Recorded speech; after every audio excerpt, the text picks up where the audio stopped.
80% de la population malagasy sont des producteurs agricoles. Ils vivent de production vivrière comme le riz, le maïs, le manioc, de production de rente comme le cacao, la vanille, le girofle, le curcuma et la cannelle, ainsi que de production comme les plantes médicinales. La plupart de ces paysans produisent essentiellement pour subsister, parfois au détriment de l'environnement, notamment des forêts, et peu sont sensibilisés ou connaissent la valeur de la biodiversité de façon générale. Peu connaissent également les services que rendent les écosystèmes naturels. Alors, comment concilier une production agricole soutenue et un maintien de services écosystémiques? Une question de fond qui ont poussé le dispositif de recherche et d'enseignement en partenariat avec Forêt et Biodiversité à Madagascar et le système de production d'altitude et durabilité à organiser cet atelier.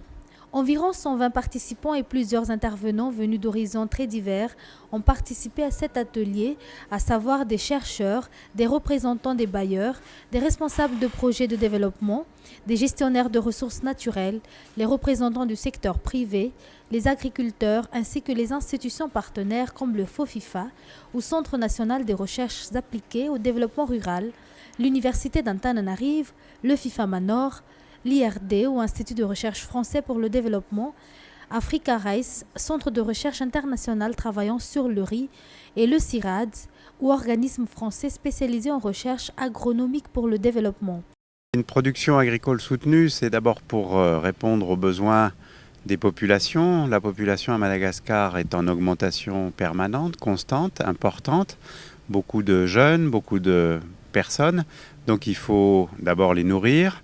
Il faut aussi, dans certains cas, utiliser ce que fournit l'agriculture ou la nature pour s'habiller, se loger, fabriquer des maisons, fabriquer des objets en bois.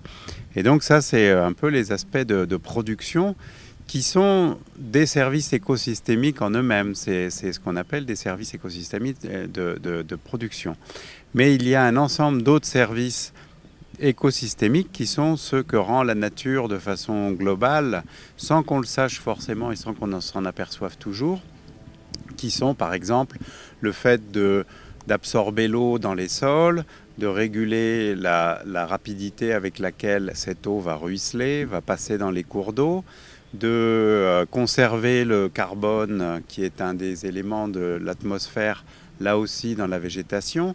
Et si la production agricole ne permet pas de maintenir un certain nombre de ces services écosystémiques, eh bien, il y a des dérégulations, des dérèglements qui peuvent se produire. Le premier jour de l'atelier a été consacré à présenter l'approche paysage et l'approche filières agricoles, tandis que le second jour a été consacré aux questions de conservation et environnement, suivi d'un temps de disputation où les participants ont débattu sur les questions de croisement entre le développement des filières, le développement des paysages et la conservation.